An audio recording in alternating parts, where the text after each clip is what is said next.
Muy buenos días tengan todos. Es un gusto para mí poderles transmitir este video a solicitud de los participantes del curso de contabilidad gubernamental y de algunos técnicos de las unidades financieras del sector público.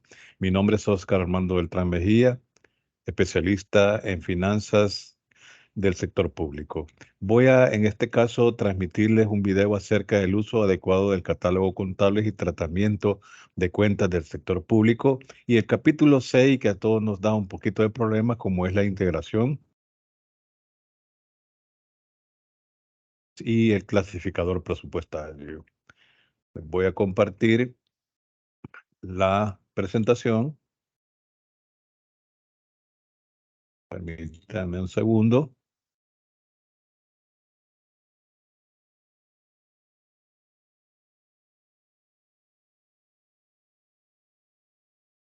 Bueno, este instrumento técnico nos sirve a todas las unidades financieras que están incluidas en el artículo 2 de la ley AFI. Este catálogo, como todos sabemos, tuvo una actualización en el año 2022. Se agregaron algunas cuentas que no se utilizaban y esto es relacionado a la aplicación de las normas internacionales de contabilidad del sector público que estamos aplicando a partir del año 2022. Veamos cuál es la estructura y los niveles del listado de cuenta contable. Bueno, recordemos primeramente que hay una ecuación contable en la contabilidad general, donde nosotros recordamos que es activo más pasivo es igual a capital. Esa ecuación contable o del inventario, como se le llama en algunos casos, en el sector público se reconoce como recursos igual a obligaciones. Y las obligaciones se dividen en obligaciones con terceros y obligaciones propias. Entonces, ahí en nuestra pantalla tenemos un esquema donde estamos viendo los niveles de las cuentas que comienzan del 1, que como ya dijimos antes, eso representa la ecuación contable. Del 1 al 8, eso se llaman títulos. Los títulos son los que representan la ecuación contable. ¿Cómo así? Bueno, el título 2, que es un dígito, el título 2 para nosotros en el sector público es recursos. El título 4 es las obligaciones con terceros y el título 8 las obligaciones propias o el patrimonio que nosotros conocemos.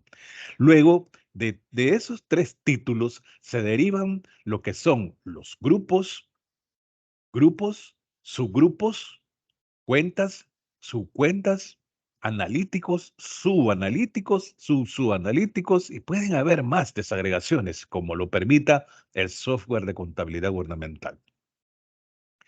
En este ejemplo, ahí en el lado derecho dice ejemplo de cuentas en el catálogo. Hemos puesto el título 8, que es el patrimonio, y todos sabemos que los gastos de gestión y los ingresos de gestión están dentro del patrimonio. Eso ya se llama grupo. A nivel de 2 dígitos son los grupos. Nosotros podemos ver en nuestro catálogo que el 83 está representado por los gastos de gestión. El grupo 83 son los gastos de gestión. Luego vienen los subgrupos, que en los subgrupos pueden haber distintos, ¿qué podemos decir? Subgrupos de 3 dígitos. En este caso hemos traído el 833 como los gastos en personal, porque también pueden haber gastos en bienes de consumo y servicios, podemos tener otro subgrupo de gastos en bienes capitalizables, otro subgrupo de gastos financieros y otros, pero en este caso hemos traído el subgrupo gastos en personal. Luego de ahí se desagrega la cuenta, que es como vamos a encontrar también en el catálogo, en este caso la 83301, una cuenta de 5 dígitos. Aquí hemos elegido la cuenta remuneraciones de personal permanente. Así también usted sabe que podemos tener otro tipo de cuentas como remuneraciones en personal eventual, remuneraciones en servicios extraordinarios, contribuciones patronales, gastos de representación, indemnizaciones, comisiones y todo lo que pueda haber como remuneración o como gastos en personal. Aquí probablemente vamos a registrar un devengamiento de una planilla de salarios. Pero recordemos también de que esto se desagrega a nivel de su cuenta. Y nosotros podemos encontrar en el catálogo esta cuenta que hemos traído como ejemplo, 833-01001, sueldos. Además de sueldos que pueden haber en las remuneraciones de personal permanente. Pues tenemos la 833-01002, salarios por jornal, la 003 aguinaldos, 005 dietas, 006 complementos, beneficios adicionales. Pueden haber una diversidad de subcuentas. A ese nivel, somos enfáticos en decir que la única institución facultada para crear, modificar o eliminar cuentas a ese nivel es la Dirección General de Contabilidad Gubernamental del Ministerio de Hacienda. Pero el nivel de su cuenta, siempre y cuando esté asociada al presupuesto, porque hay otras cuentas en el catálogo que tiene facultad la institución de desagregarlas, pero que no están asociadas ya a nivel de su cuenta. En este caso, la 833-01001 sí está asociada al presupuesto a ese nivel de su cuenta. Sin embargo, ahí tenemos un llamado que nos dice, para las cuentas de gastos no es necesario bajarlas a otros niveles. Se utilizan tal cual se presentan en el catálogo contable, hasta nivel de su cuenta. Esto no limita la posibilidad de que alguna institución podría solicitar bajarlas a nivel de analítico, porque la tenemos a nivel de su cuenta. Si una institución requiere bajarlas a nivel analítico, subanalítico, subsubanalítico, deberá hacer la solicitud a la Dirección de Contabilidad Gubernamental, analizar el caso para ver si es factible bajárselas a niveles analítico, subanalítico o subanalítico. ¿Y esto por qué tiene que pedir autorización? Porque resulta que su cuenta 833-01001 sí está asociada al presupuesto. Abajo tenemos un llamado que nos dice, las cuentas de gastos del subgrupo 833, gastos en personal en el catálogo contable, tienen asociación presupuestaria debido a que en las instituciones del sector público se requiere de un presupuesto aprobado para el pago de los salarios y otros emolumentos al personal, ¿verdad? Como pueden ser, además de sueldos, horas extraordinarias, aguinaldos, bonificaciones, gratificaciones y ya hablamos, ¿verdad? De otros emolumentos que puede tener el personal de las instituciones del sector público. Pues bien, en resumen, esta es la estructura de las cuentas contables del catálogo de cuentas del sector público, desde título hasta su analítico. Nos dice el título, que ya hablamos que es de un dígito y que identifica la ecuación contable. Este identificará la conceptualización superior de la igualdad entre los recursos que se poseen y las fuentes de los mismos. Se identifica con los códigos 2 recursos, 4 obligaciones con terceros u 8 obligaciones propias. Exactamente aquí es donde nosotros podemos ver un balance general, donde tenemos en el lado izquierdo todos los recursos y en el lado derecho pues, están todas las obligaciones mediante los títulos 2, 4 y 8. El grupo. El grupo responde a una desagregación de los conceptos anteriores, de acuerdo con la naturaleza homogénea de los hechos económicos que se registren. Ejemplo, ya un grupo ya tiene 2 dígitos, se derivan de los títulos. Tenemos ejemplo 21, que son fondos. 41, deuda corriente, y 81, patrimonio estatal. De estos grupos se derivan los subgrupos y las cuentas. Según la estructura del catálogo que hemos explicado, esto corresponde a segregaciones genéricas y específicas según corresponda. Por ejemplo, tenemos la 211 ya como subgrupo, que es disponibilidades, donde ya decíamos que ahí tenemos la caja chica, la caja general, los bancos, pueden ser bancos con cualquier financiera del sector privado, pueden ser también equivalentes de efectivo según las NIC SP y otros. Este subgrupo se deriva del grupo 21, fondos, y el grupo 21 se deriva del título 2, recursos. Y así es como vamos a entender bien la estructura del catálogo de cuentas gubernamental. Ahí tenemos otro subgrupo que es los 13 deudores monetarios, que pertenece también a los recursos, los bienes depreciables, 241, que también son parte de los recursos, y también hemos traído a colación la 413, acreedores monetarios, que es parte de las obligaciones con terceros, y la 811, patrimonio, que esto también sabemos que está allá por el lado del capital, el lado donde están las obligaciones. La subcuenta analítico y los siguientes niveles identificarán situaciones particularizadas o pormenorizadas del nivel inmediatamente anterior. O sea, la Dirección de Contabilidad Gubernamental hace su consolidación de toda la información de las instituciones del sector público que están comprendidas en el artículo 2 de la ley AFI. La consolidación que hace, la hace a nivel de cuenta contable, o sea, 5 dígitos. Por eso nos dice ese llamado abajo que está subrayado, la subcuenta, analíticos y los otros niveles, esas son situaciones propias de las instituciones.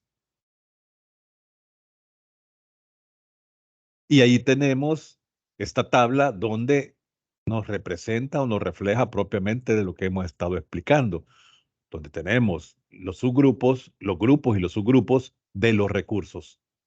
Como grupo, fondos, tenemos otro grupo que es 22 inversiones financieras, 23 inversiones en existencias, 24 inversiones en bienes de uso, 25 inversiones en proyectos y programas, y de todas ellas recordemos que se derivan los subgrupos, las cuentas y las subcuentas.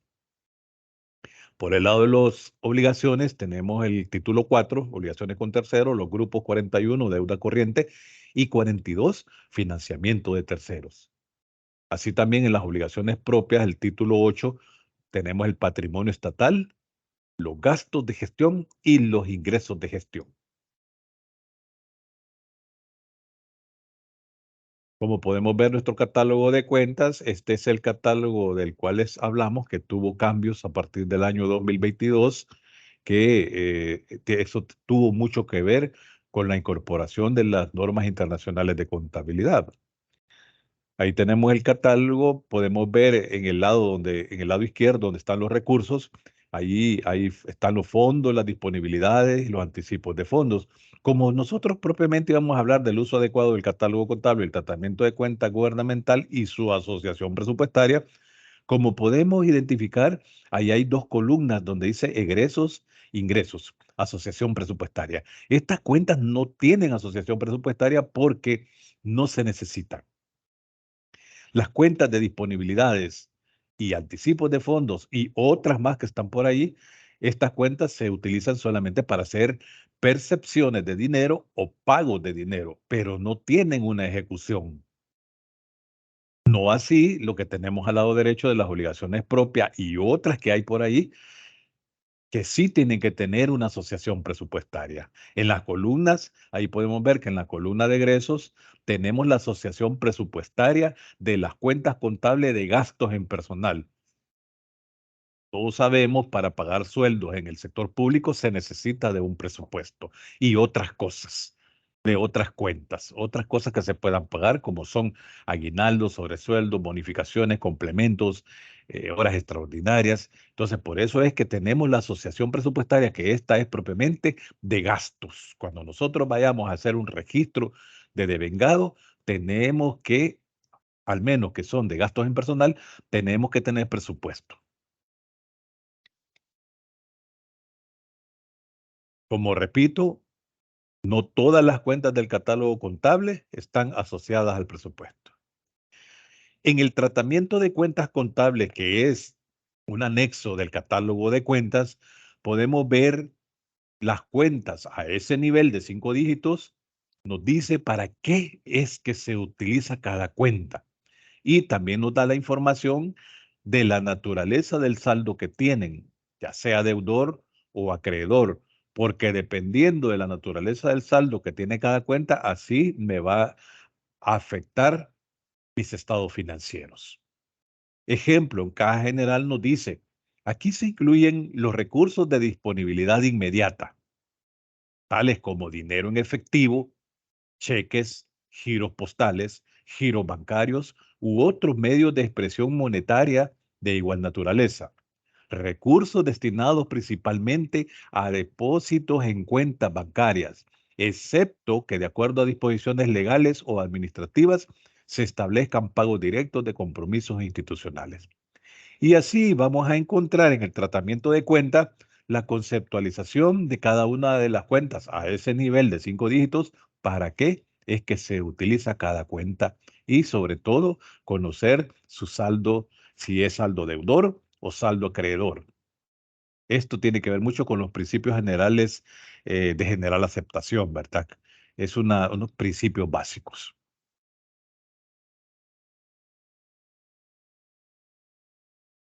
¿Cuáles son algunas de las reglas importantes y consideraciones que yo debo tener en consideración para cuando utilizo las cuentas del catálogo? Veamos.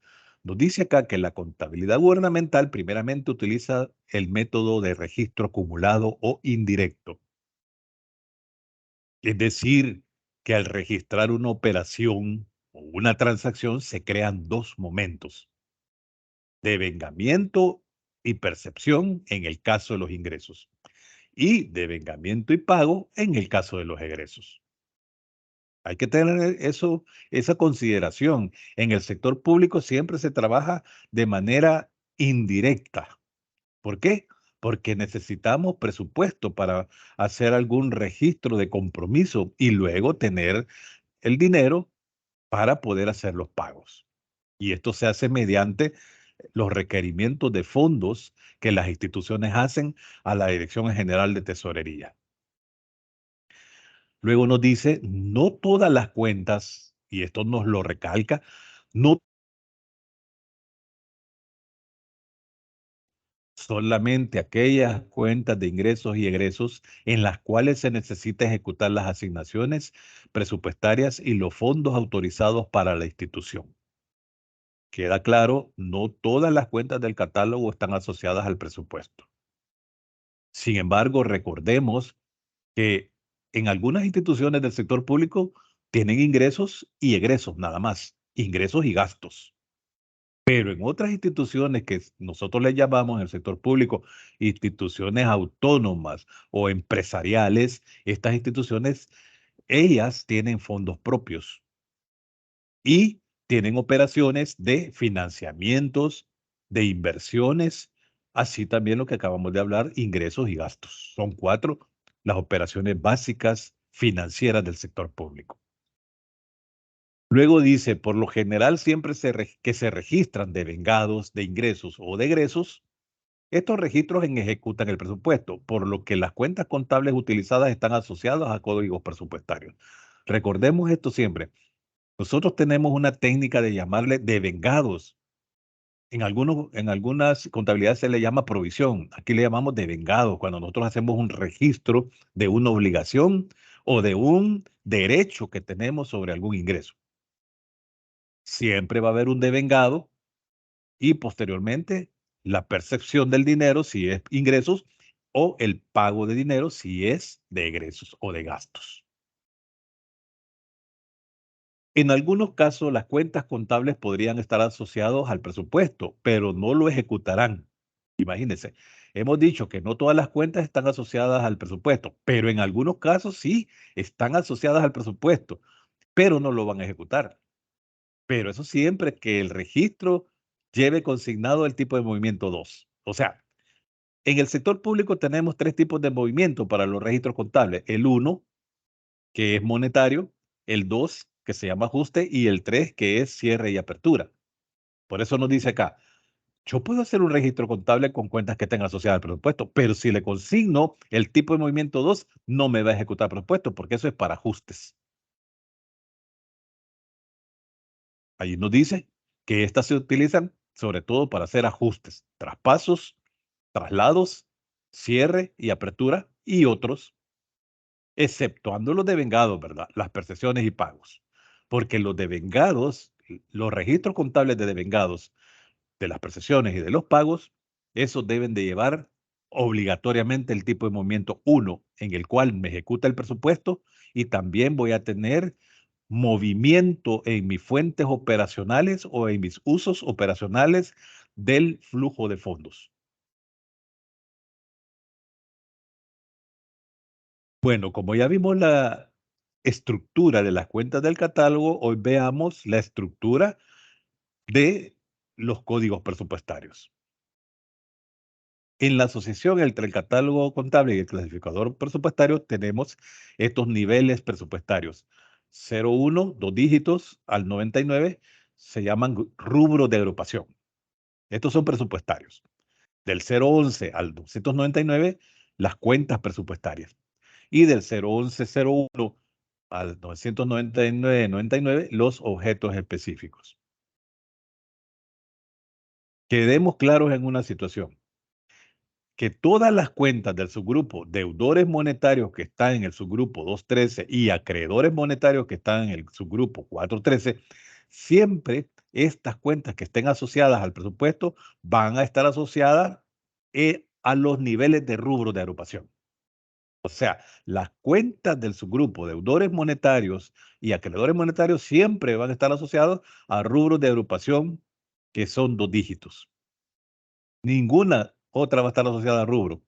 Solamente los deudores y los acreedores monetarios, a rubros de agrupación. Ejemplo, tenemos la cuenta contable 21301 como a nivel de cuenta deudores monetarios por impuestos sobre la renta.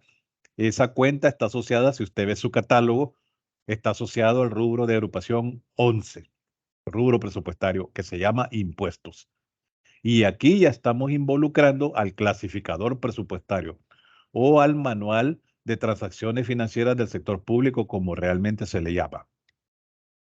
Tenemos el ejemplo también de la cuenta contable 4351, que es un acreedor monetario por remuneraciones. Ese está asociado al rubro de agrupación de dos dígitos, 51 remuneraciones. Tenemos abajo el esquema donde está lo contable y lo presupuestario. El deudor monetario asociado a el rubro de agrupación. El acreedor monetario asociado a el rubro de agrupación. El rubro de agrupación 11 es de ingresos, el rubro de agrupación 51 es de gastos o de egresos.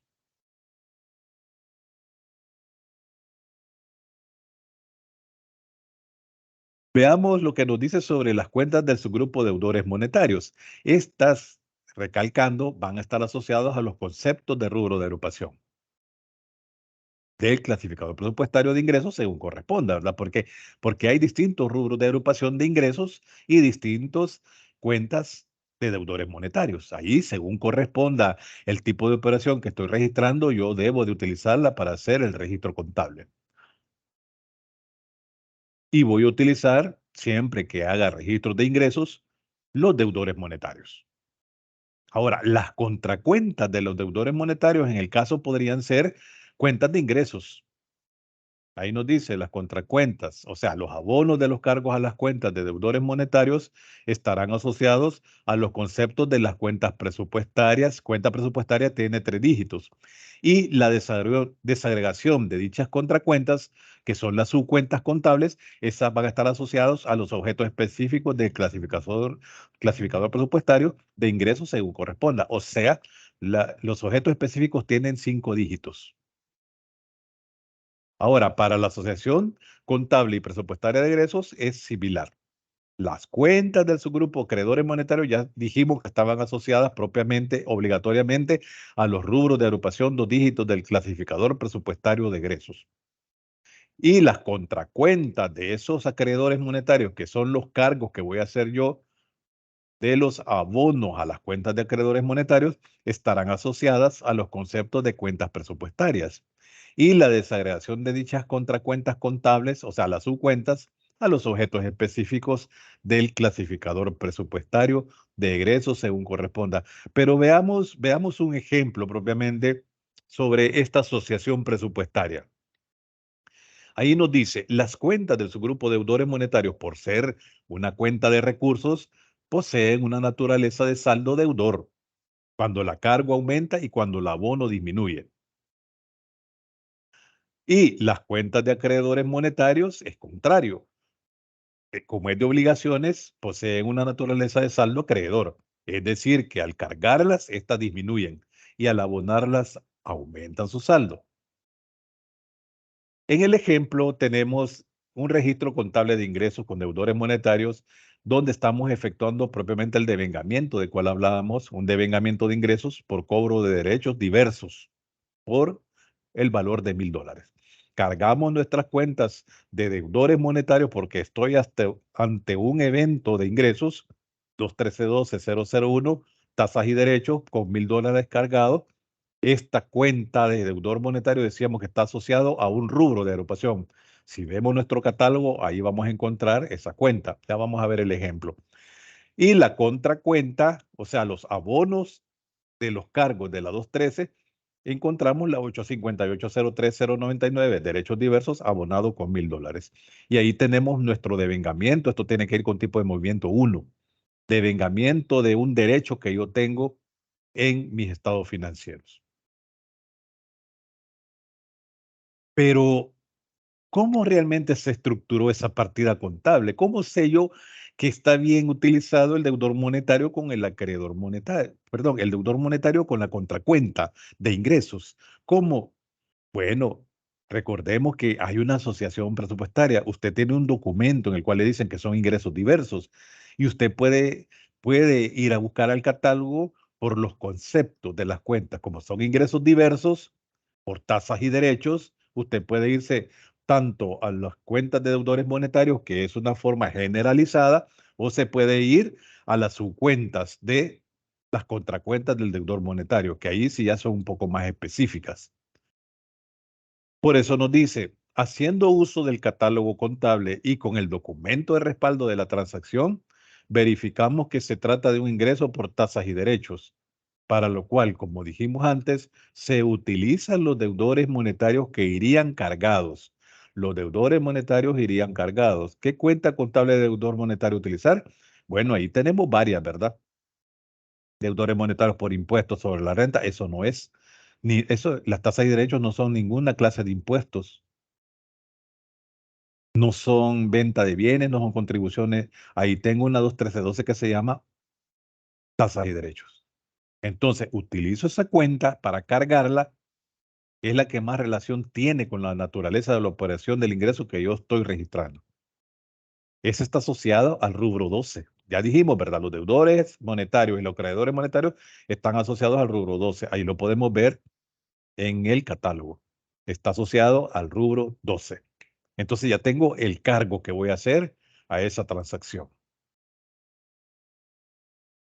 Luego, ¿cuáles serían las cuentas a abonar o la contracuenta del deudor monetario? Todos sabemos, ¿verdad? Como principio generalmente aceptado de contabilidad que los ingresos por lo general se abonan, ¿verdad? Cuando yo abono ingresos, yo estoy aumentando mis resultados.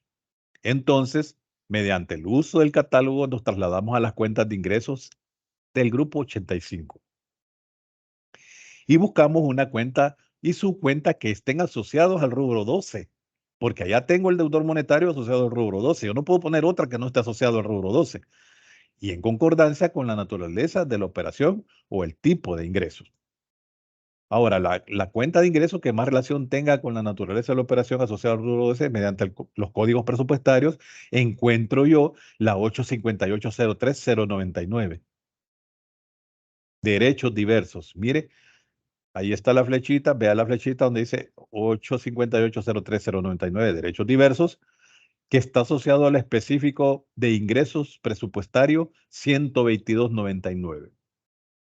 Como esta 122.99 proviene de un rubro 12 presupuestario, ok, aquí tengo ya la integración presupuestaria. A esto se le llama integración presupuestaria y resulta que yo ya puedo hacer mi registro contable de forma adecuada. Ahí tenemos la integración presupuestaria, que el deudor monetario 21312 está asociado al rubro de agrupación, y las contracuentas que utilicé de ingresos, que son las cuentas de derechos diversos. Su cuenta 858-03-099 está asociado al específico 122.99. Como podemos ver, la columna donde dice presupuesto 12, 122 y 122.99 son familia, tienen relación. Entonces, a esto es que se le llama integración presupuestaria. Y aquí sí sé yo que yo he hecho un registro adecuado. Yo no puedo usar otras cuentas o contracuentas que no estén familiarizadas con el rubro de agrupación que elegí en el deudor monetario para hacer mi registro.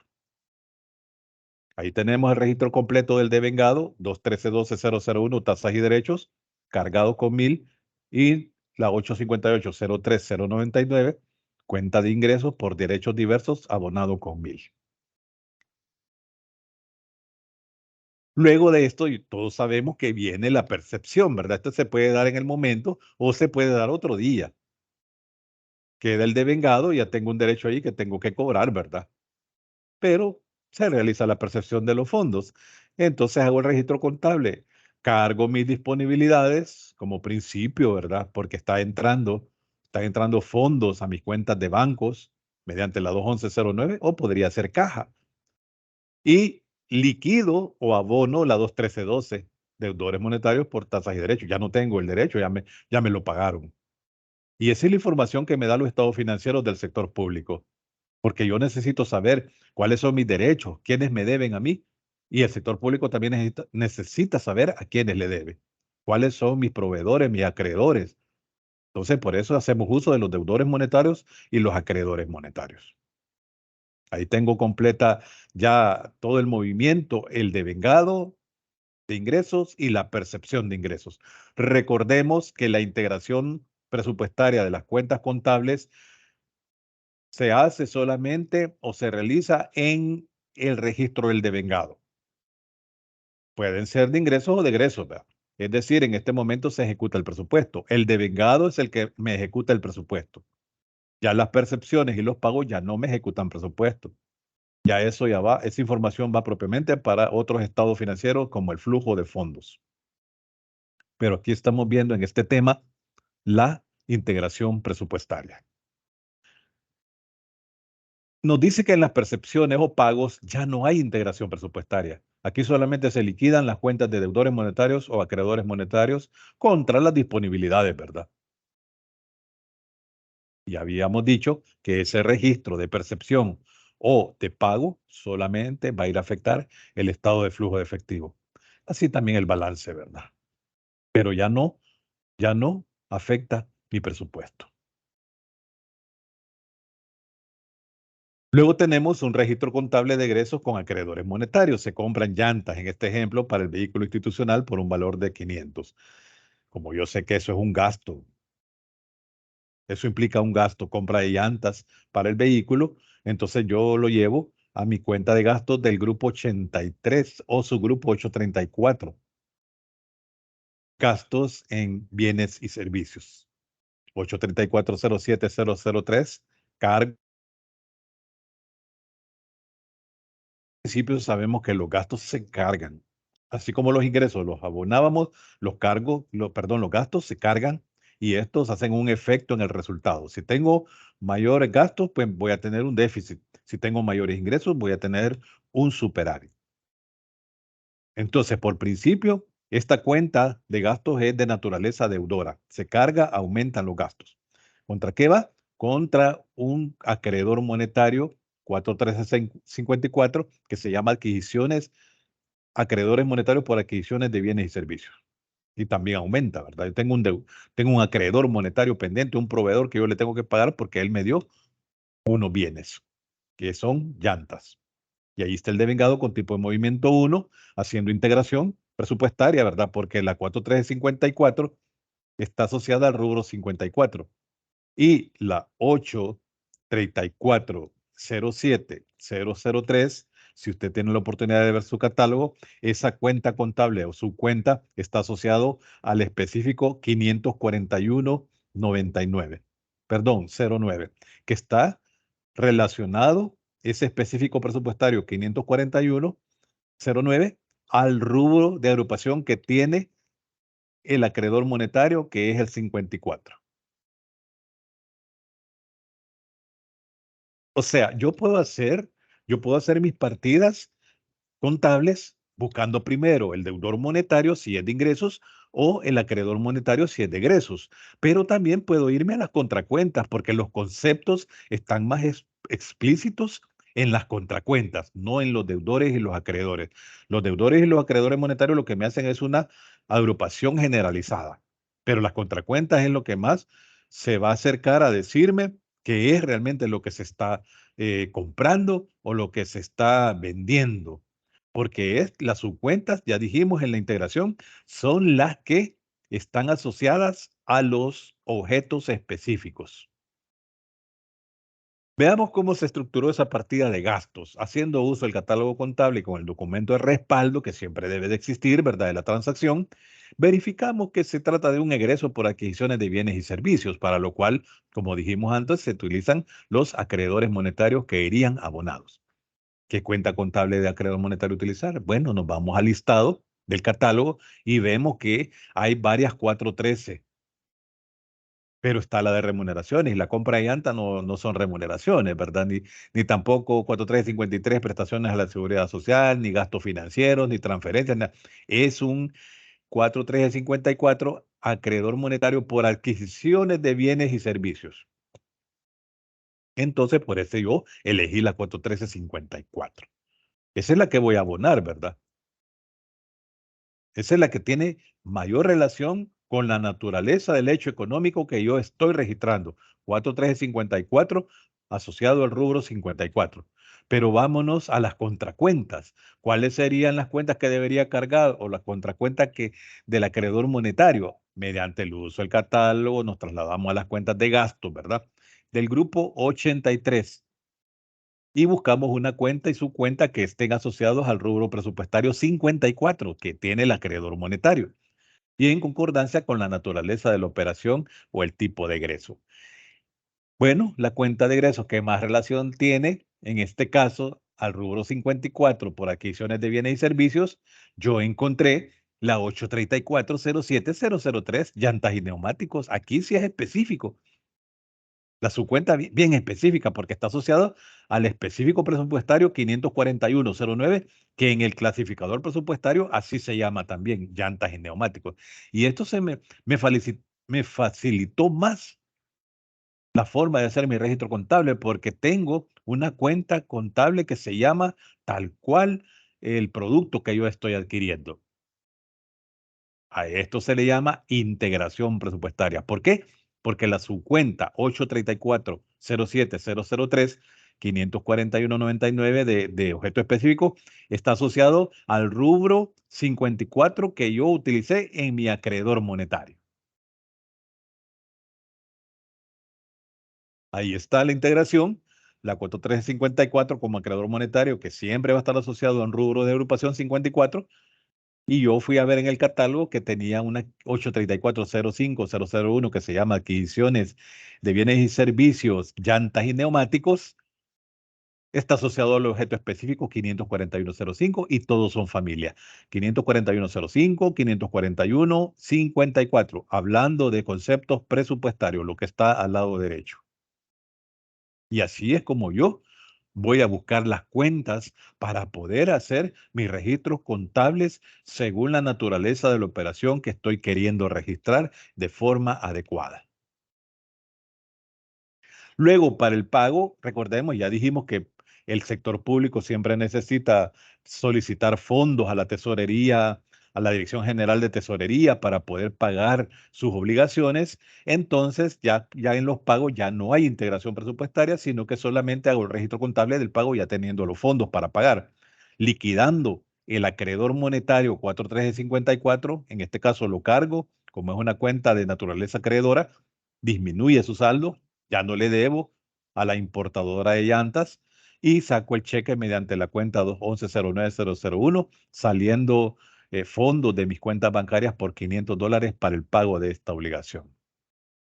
Recordemos, dice ahí, que la integración de las cuentas contables con los códigos presupuestarios solamente se realiza en los devengados, que pueden ser de ingresos o de egresos. Es decir, que en ese momento del devengado, yo ejecuté el presupuesto. Ya en las percepciones o pagos nos reitera que ya no hay integración presupuestaria. Aquí solamente se liquidan las cuentas de deudores monetarios o acreedores monetarios contra las disponibilidades. Y aquello por lo que ya habíamos hablado antes de que la contabilidad del sector público se registra mediante el método indirecto o de acumulación. Este registro de pago va a afectar el flujo de efectivo o el flujo de fondos de la institución. Bueno, compañeros, espero haber sido un poco explícito con esta presentación. Es un apoyo que yo quiero darle pues a todos los funcionarios del SAFI, de las instituciones del sector público, todas las unidades financieras, también a los estudiantes de contabilidad gubernamental de las universidades y a otros interesados en la materia que quieran ampliar más sus conocimientos en estos aspectos gubernamentales. Más adelante subiré más videos para que podamos también poder tener más conocimientos sobre las normas específicas de contabilidad gubernamental y su tratamiento contable. Por hoy me despido agradeciéndole su atención y estamos siempre en comunicación mediante estos videos que con todo gusto yo los cuelgo en mi página y para que ustedes tengan pues esta información y puedan utilizarla en sus instituciones o en sus estudios de contabilidad gubernamental. Muchas gracias.